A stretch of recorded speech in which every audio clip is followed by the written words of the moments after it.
மாட்டான்னு ஹீரோ அவனோட ஃப்ரெண்டு கிட்ட புலம்பிக்கிட்டே உள்ள போறான். உள்ள ஒரு லாக்கர் முன்னாடி நின்று ஹீரோவும் அவனோட ஃப்ரெண்டும் பேசிட்டே இருக்காங்க.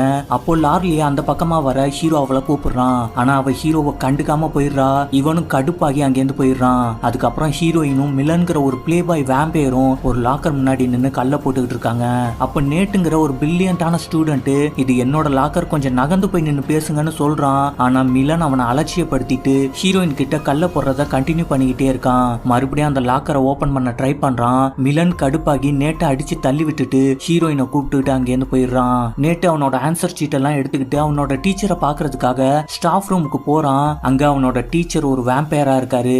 அந்த வேம்பையர் டீச்சர் கிட்ட நேட்டு அவனோட ஆன்சருக்கு மார்க் ரொம்ப கம்மியா இருக்குன்னு கேட்டுக்கிட்டு இருக்கான். அதுக்கு அந்த டீச்சர், நீ ரொம்ப நல்லா படிக்கிற பையனு தெரியும், இது சும்மா ஒரு ஃபன்னுக்கு தான் சொல்லி ரொம்ப பாராட்டி அனுப்புறாரு. கட் பண்ணா அடுத்த சீன்ல ஹீரோவும் அவனோட ஃப்ரெண்டும் ஸ்கூல் கேண்டீன்ல நின்னு பேசிட்டு இருக்காங்க. அப்போ நேட்டு சாப்பாடு வாங்க